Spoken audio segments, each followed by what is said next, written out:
Hi, welcome back to our webinar series on our curriculum, Learning Through Exploration, a play-based toddler curriculum. In this session, we're going to do some unveiling of learning and explore the power of exploration. I'm Christine Ashman. I'm an early education coach here at Neighborhood Villages. I'm going to, let's see what we're going to do. We're going to have a close look at the components of the curriculum, and we'll explain in depth what a learning experience is and how to use it. And then we're going to discuss each exploration.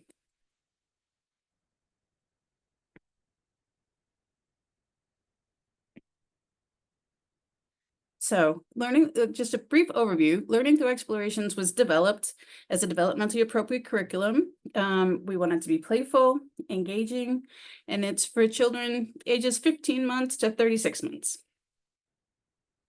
It is organized into 5 in-depth explorations, and each one centers on a set of big questions. We'll talk more about what those are, but the explorations are designed to be used in a flexible order according to the children's development and interests. You can even sort of mix them up and take a piece from one or the other once you get familiar with the whole curriculum. Okay, so here are our 5 explorations. The first one here is all about us, and we have our bodies, how things move, nature all around us, and playing with materials. Now, we do recommend that All About Us should be used at the start of the school year. The start of the school year is just a natural time that a lot of classrooms are talking about, all about me. And so All About Us is a good time for the children to learn about each other and their families. Other than that, feel free to use the explorations in any order, to mix them up, to go back and forth. Be flexible with it. And I just want to take a second to explain how an exploration is different from some of the other types of planning that we do in early childhood. So we're quite used to seeing an activity, which like our bugs here, they tend to be very process focused. They look very similar. It's a single activity, and the children don't have a lot of choice about what the materials are or how they use it. They're typically teacher-led. And then we might expand into a theme, which would be 1 or 2 weeks of an activity, of a topic, with activities grouped around it. And it's teacher-led and may also combine some product-focused activities along with some child-directed. An exploration is intended to be much deeper than that, and it's much more child-led. So typically, explorations would be 3 or more weeks exploring a topic or a question. Our explorations are actually designed to go over 8 weeks. So again, they're drawn from the children's interests, and they are culturally and linguistically sustaining, and they're process focused rather than product focused. So what you're doing and how you're doing it is much more important than what it looks like at the end. Here are some components of our curriculum. We have the learning experiences at the top, and then you'll see it branches out. Within each learning experience, you'll see welcoming and reunion, and then opportunities for reflection. There's read alouds with read aloud cards that accompany that with suggested vocabulary, group gathering ideas, and then extensions for outdoor play. So we're going to dive a little bit deeper into what a learning experience is. So a learning experience is a detailed plan for educators, and it gives them ways to actively engage the students and suggest multiple teaching approaches to spark the children's interests and build on it. Here we have an example of a learning experience, and this is Mud. This is one of my favorite ones. And at the very top, you'll see the book. That's the associated literature. Each learning experience has at least one book associated with it. And from there, we go into the big questions. And so for Mud, we're looking at how can we explore the natural world? What are the different forms that water can take? What animals and plants can we find in nature? What does nature sound and smell like? across the top, you also see the anti-bias goals and how each individual learning experience interacts with the anti-bias goals for this exploration. So in this particular one, you'll see that they match with the goal 1, identity, and goal 4, action, and gives some detail about how children working together and respecting each other meets the anti-bias goal of identity, for example. And then we have our intentions for playful learning, because we want it to be fun, and everything needs to be based in play to spark their interests. Down here are the invitations. So what you might call activities in another type of curriculum, these are the invitations. And here we have a mud kitchen, which is setting up dramatic play with kitchen utensils, but for mud. And then invitation 2 is some mud painting. So, and then we offer facilitation questions, like how does the mud feel in your hand? Does the mud make a sound when you mix it? And then also there's always a list of materials, and then ideas for family engagement. So when welcome and reunion, when families are coming in or picking up, we give some suggestions for questions you can ask. And the invitation, invite families to share how to say mud in their home language. And then also questions for families to ask their children to connect learning at school with home. Like, what did the mud feel like today? Can you tell me about the picture you made? We suggest vocabulary to incorporate from the read aloud books. So squish, scent, melt, gooey. Other words you might want to add in, like stir, mix, and scoop. And then there's questions to help the children reflect on what they're doing. What was your favorite thing about playing with the mud? How did the mud feel in your hands? What did you notice about the smell of the mud? And finally, we show some connections to the Massachusetts Early Education and Care Guidelines for infants and toddlers. So, how do you make the most of a learning experience? You want to think about the goals and objectives of the learning experience, and keeping in mind the anti-bias goals, think about what your observations of the children in the classroom has been. What are they interested in? What are they working on developmentally?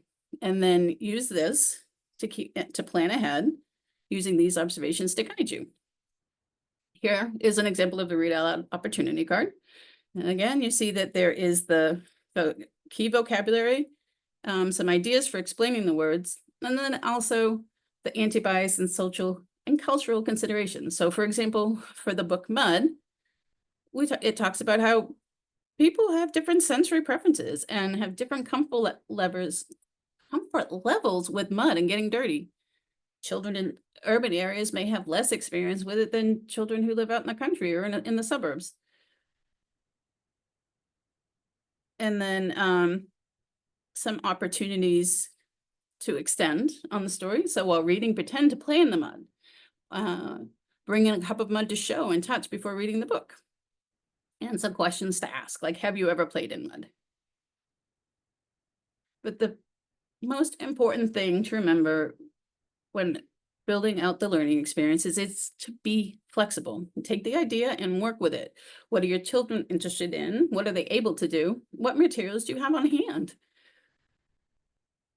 For example, we're going to go a little bit further into nature all around us, and we'll see how you can be flexible with the learning experiences as we go. Okay, so the big questions in nature all around us. How can we explore the natural world with curiosity and respect? What are the different forms water can take? What are the properties of water? What animals, plants, and natural materials can we find where we live? What does nature sound, smell, and feel like? So throughout the nature all around us exploration, children will learn about the natural world that surrounds them, both indoors and outdoors. And through play and exploration of natural materials, they'll learn to engage with the natural world with curiosity and respect, and to make connections between what they find outdoors, like snow or rain, and their own lives and experiences. such as getting dressed warmly or playing in puddles. So these are the learning experiences. Highlighting here, we are have making mud. You can see the start of the learning experience. They're playing with the dry soil, and then they'll be adding in liquid to make the mud. And our other friend over here is having a close-up look at a pine cone. And that is from the Pine Cones and Acorns learning experience. So nature painting is the example we're going to have a look at in nature all around us. Okay, here we go. Here are the pictures. We have nature paintbrushes, which is one of the invitations.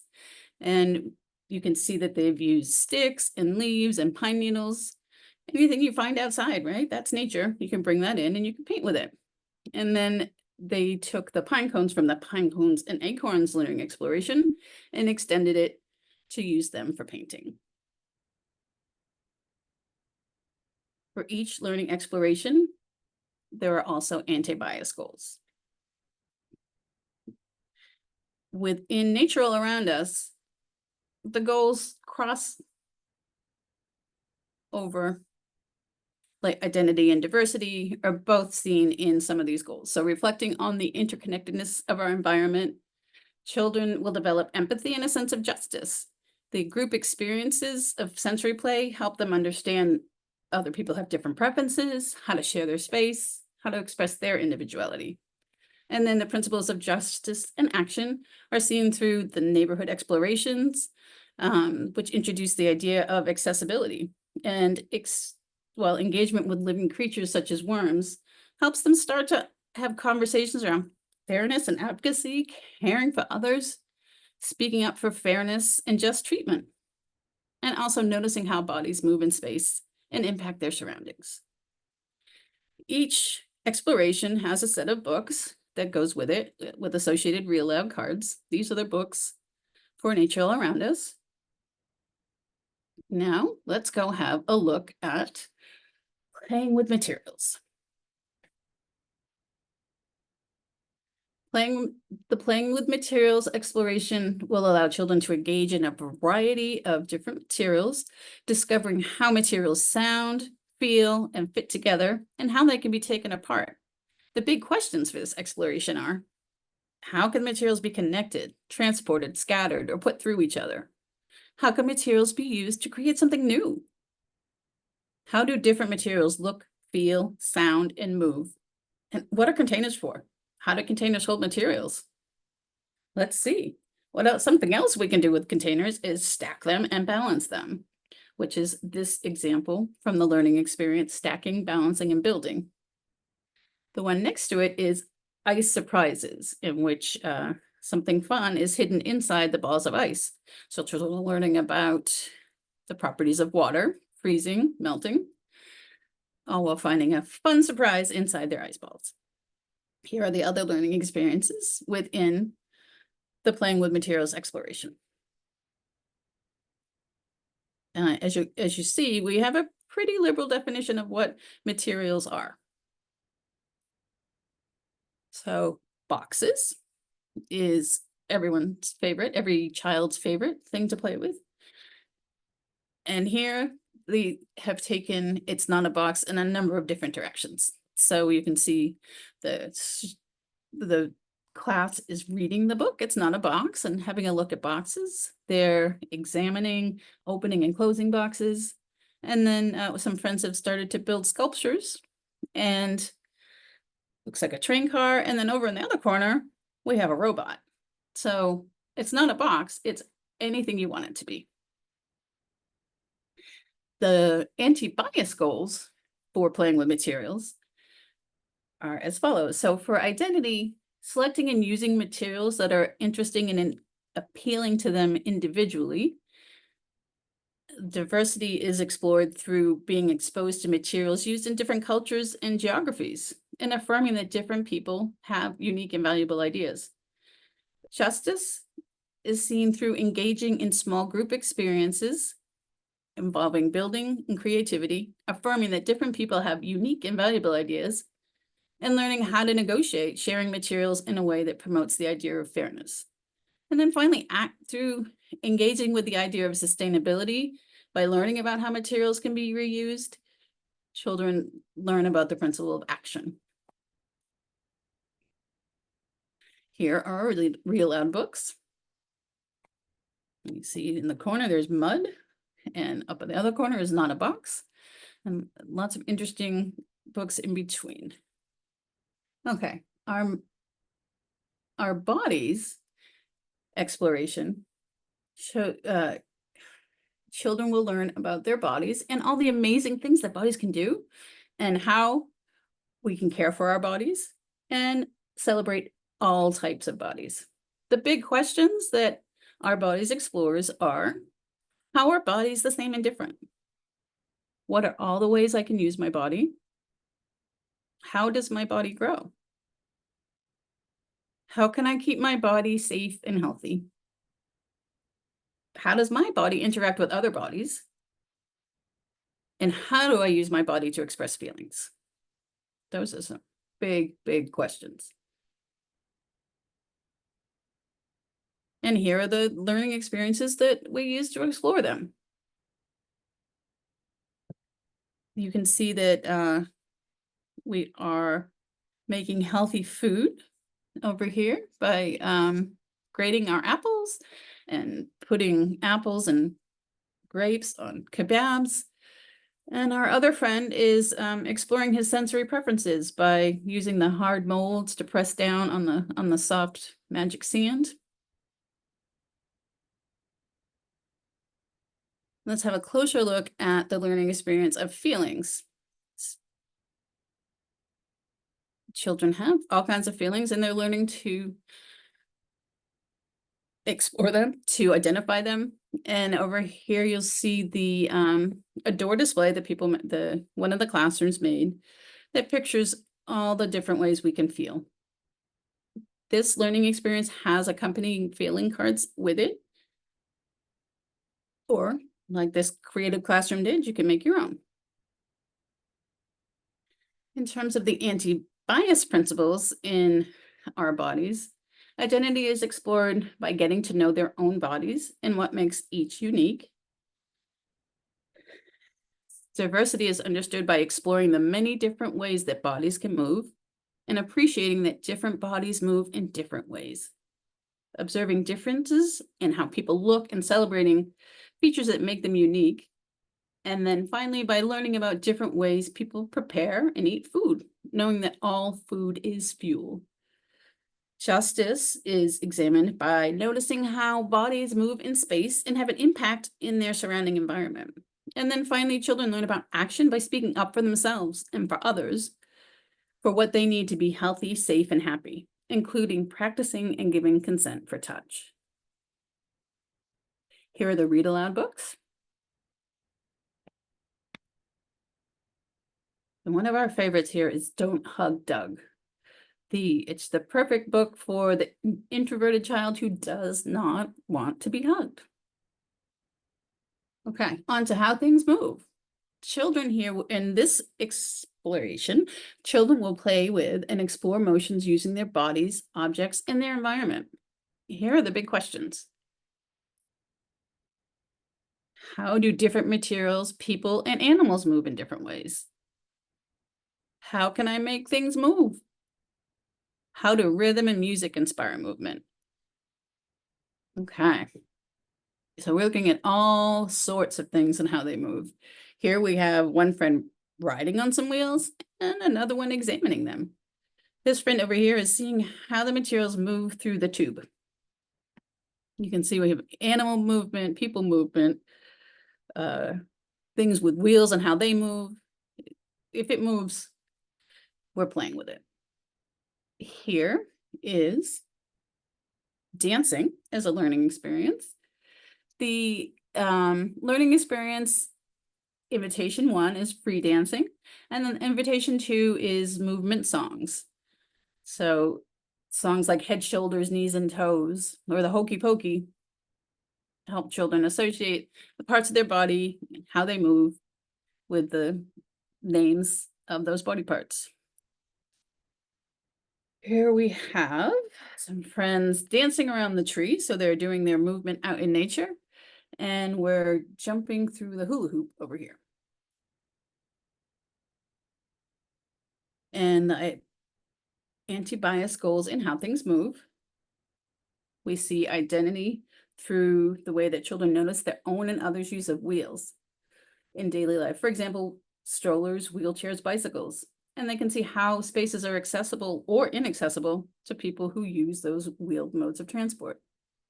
They can learn about diversity by sharing spaces with their classmates and noticing one's own and others' ways of moving, and then welcoming the different ways that bodies can move.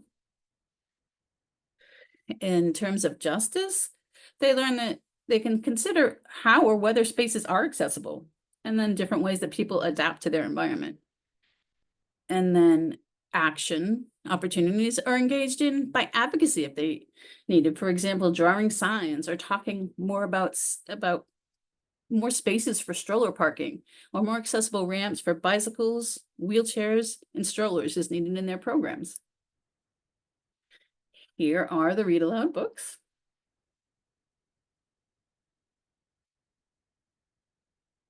Now on to All About Us. In this exploration, children will learn about themselves and each other in the context of their classroom community. Through play and exploration of their own and their friends' identities and cultures, they'll engage with diverse community members with curiosity and respect. And they'll explore that using the big questions. What is a community? Who are the people in our classroom or school community? How are we similar? How are we different? How do people take care of each other? Who takes care of us? What kind of feelings do we feel? How do people talk about and show their feelings? Here are some examples of the learning experiences. The list of down the middle, and on the side we see the community collaborative art is highlighted. That was from our visit to the International Day of Play, and it truly was community art. Anyone who came by, we asked them to grab a writing utensil and contribute to our drawing. Underneath that, you'll see that the friends are putting together a feast using foods from different types of cuisine. And our friend over on the other side is building living spaces from that, using that learning experience, using people and blocks to create living spaces for her little people. Let's have a closer look at the learning experience of group sensory play. So the learning experiences here suggest using tapioca pearls and chia seed slime for the learning experience. But as an example of being flexible, let's have a look and see what else we can use. So friends are playing with traditional slime, which is corn flour and cornstarch and water. And they're mixing that together to make oobleck goop slime. Everyone calls it something different. And then on the other side, we have a friend seeing how soft and slippery the bubble solution feels. There's some soap and water in her sensory bin, and she's checking that out. Okay, so let's have a look at the anti-bias goals in All About Us. So All About Us is a great place to delve into identity. Children are invited to share about themselves and their preferences. So they're becoming self-aware and developing confidence. It's also a wonderful way to learn about diversity as they engage with the idea that people are different, and these differences can be approached with curiosity and respect. The families will be invited to authentically share their aspects of cultures and identities, to bring in their favorite foods, clothing, music, and adults will model engaging these with curiosity and appreciation of the differences. The anti-bias goal of justice is addressed by learning foundational social emotional skills that set them up for success as members of a community. Children will develop empathy, cooperation, recognizing, responding to emotions, both their own and others. And for action, children will learn to advocate for themselves and others by seeing adults model kindness and proactive problem solving. Here are the read aloud books. And I'd like to thank you for joining us. Be sure to visit our website to view our other webinars.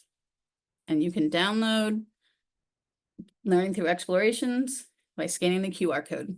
Thank you.